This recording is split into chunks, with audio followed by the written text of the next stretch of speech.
नमस्कार, ताल ठोक के देख रहे हैं आप और आपके साथ मैं हूं अदिति त्यागी। तो सेना में भर्ती की नई स्कीम अग्निपथ को लेकर विरोध जारी है। राहत की बात यह है कि आज बड़ी हिंसा नहीं हुई, लेकिन सियासी संग्राम लगातार तेज होता हुआ। कांग्रेस के नेता कार्यकर्ताओं ने दिल्ली के जंतर मंतर पर प्रदर्शन किया है और युवाओं का साथ ना छोड़ने का दम भी भरा। वहीं आपको बता दें, एआईएमआईएम अध्यक्ष असदुद्दीन ओवैसी ने रांची में इस योजना को लेकर बड़े और गंभीर सवाल उठाए। असदुद्दीन ओवैसी ने तंज किया कि इस पॉलिसी के तहत 4 साल में युवाओं को सेना से बाहर कर दिया जाएगा। जो युवा देश की सुरक्षा के लिए फौज में जाना चाहते हैं, उनसे कहा जा रहा है कि कॉन्ट्रैक्ट पर आओ, 4 साल काम करो और 4 साल बाद चौकीदार की नौकरी दी जाएगी। चौकीदार आपको याद होगा एक बड़ी थीम साबित हुआ था जब पिछले लोकसभा इलेक्शन हुए थे।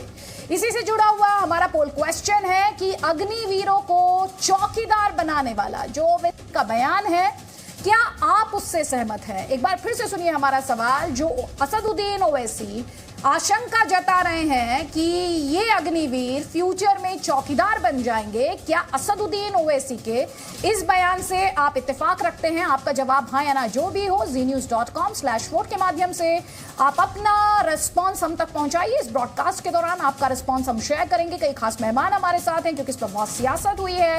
लेकिन उससे पहले आज क्या हुआ है, किस तरह की तस्वीरें देखने को मिली हैं, इस रिपोर्ट में देखिए।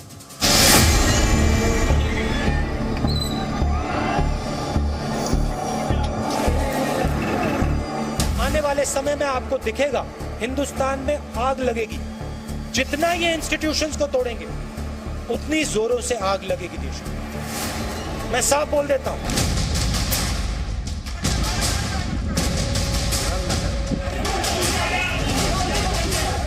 एक तरफ मोदी जी का विकास और दूसरी तरफ इन सियासी और षड्यंत्रकारी सूरमाओं का विनाश का अभियान। और उस अभियान के माध्यम से ये हमेशा देश में भ्रम भय का माहौल पैदा करते हैं।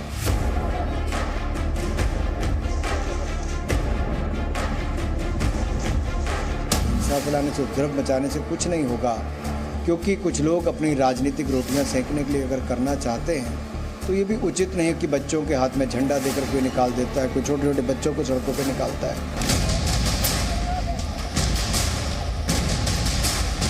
जो बात सच बात है वो कह रहे थे, लेकिन जो सच बात कह रहे थे उसको झुटलाना था, तो ऐसा ना करते जैसा किया है। तो अब आरोप क्यों लगा रहे हैं उस पर? अब मान लें अपनी गलती।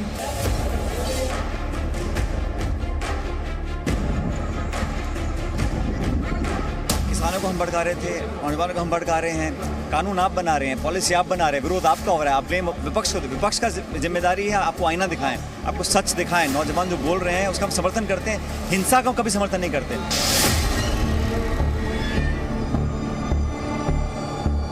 देश के प्रधानमंत्री ने भारत के युवाओं को बहुत बड़ा धोखा दिया है। उनका मुकद्दर बेरोजगारी बनाकर रख दिया।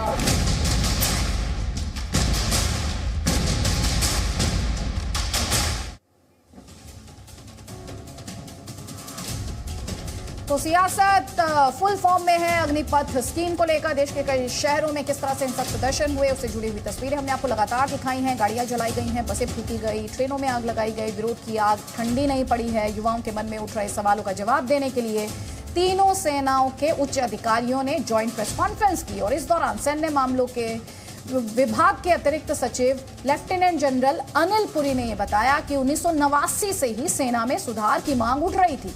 अग्निपथ योजना पर 2 सालों तक चर्चा हुई। दूसरे देशों की सेनाओं की स्टडी की गई। ये योजना युवाओं के लिए फायदेमंद होगी।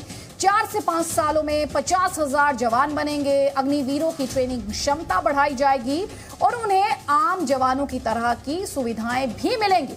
सेना की तरफ से यह भी साफ कर दिया गया कि ये स्कीम वापस नहीं ली जाएगी। गृह मंत्रालय से लेकर रक्षा मंत्रालय तक अग्निवीरों के लिए कई सारे ऐलान कर चुके हैं, रिजर्वेशन के ऐलान कर चुके हैं, लेकिन सियासत नहीं थम रही।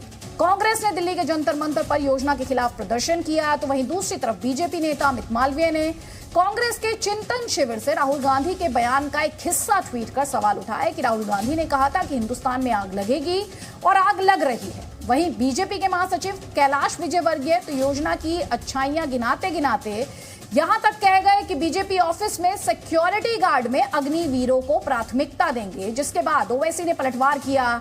असदुद्दीन ओवैसी ने कहा कि 4 साल बाद अग्निवीरों को चौकीदार बनाया जाएगा। इसीलिए आज ताल ठोक के हमारी बहस इन सवालों के साथ है कि आज के अग्निवीर, जैसा कि असदुद्दीन ओवैसी कंसर्न जाहिर कर रहे हैं, क्या आज के अग्निवीर कल के चौकीदार हैं? अग्निपथ के विरोध में सियासी खोट है क्या?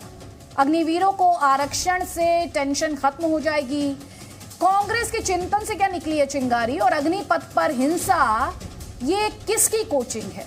हम बहस को आगे बढ़ाएंगे, लेकिन वो बयान जो इस वक्त काफी वायरल हो रहा है, कैलाश विजयवर्गीय का स्टेटमेंट है, सुनिए आप। 4 साल काम करो और 4 साल के काम करने के बाद तुमको हम चौकीदार की नौकरी दे देंगे। आप बताइए कि कोई अगर फौज में जाता है, कोई एयरफोर्स में जाता है, नेवी में जाता है, तो कभी पाकिस्तान के फौज से आंख में आंख हमारा सिपाही कर लाता है, तो कभी डिप्सांग और हॉट स्प्रिंग पर चीन की फौज से आंख में आंख मिलाता है। और 4 साल वो अपनी जान की कुर्बानी देने के लिए तैयार रहता है। या तो वो चीन और पाकिस्तान की फौजियों को मारता है या खुद मर जाता है। आज उन युवाओं को देश के प्रधानमंत्री भूल चुके हैं। भाजपा वालों, कहां गया तुम्हारी देशभक्ति? तुम्हारी देशभक्ति ये है कि तुम युवाओं को जो अपनी जिंदगी जोखिम में डालते हैं, खतरे में डालते हैं, आप इन नौजवानों को जो अपनी जान देने के लिए तैयार रहते हैं, आप उनसे मजाक कर रहे हैं। भारत का युवा खामोश नहीं बैठेगा। प्रधानमंत्री याद रख लो, अब आप दिल फरेब झूठे वादे नहीं कर सकते। आप बताइए कि एक नौजवान 2 साल से तैयारी कर रहा है और अचानक भाजपा की सरकार कहती है कि सिर्फ 4 साल काम करेंगे। देश के प्रधानमंत्री, आपको किसने अख्तियार दिया? कौन आपने इस तरह का फैसला आपने ले लिया जो देश की सुरक्षा से आप खिलवाड़ कर रहे हैं? देश के प्रधानमंत्री सुनो, चीन की फौज भारत की जमीन पर बैठी हुई है।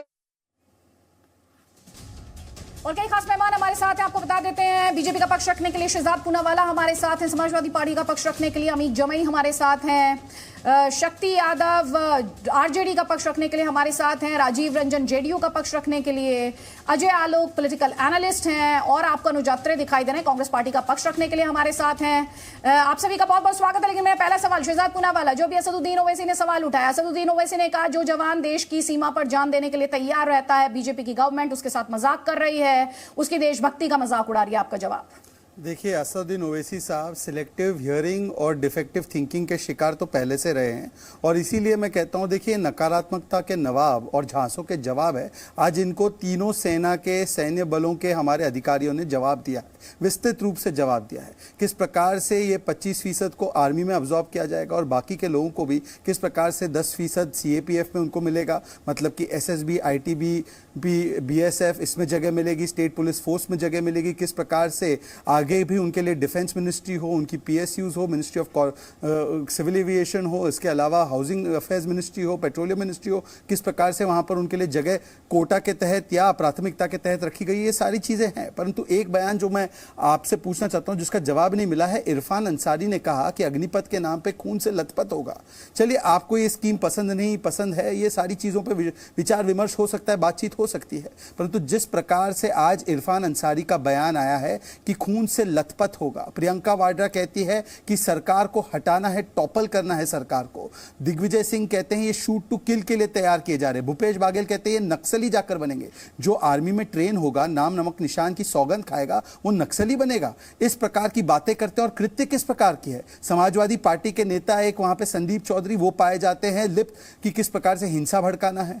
उसके अलावा NSUI के डिस्ट्रिक्ट प्रेसिडेंट भी पकड़े जाते हैं, उसमें पराग पवार। तो आज सवाल सिर्फ यह है, अग्निपथ बहाना है, इनको हिंसा भड़काना है, सत्ता पाना है, और इसीलिए ये झूठ फैलाना है, ये झूठ की फैक्ट्री है। इनसे मेरा सिर्फ एक ही निवेदन है कि कम से कम एक चीज का खंडन होना चाहिए, जो लोग कहते हैं खून से लथपथ होगा, क्या आज इरफान अंसारी पर कार्रवाई होनी चाहिए, हाँ या ना? Presenting B News app, available on Google Play and App Store. Download it now.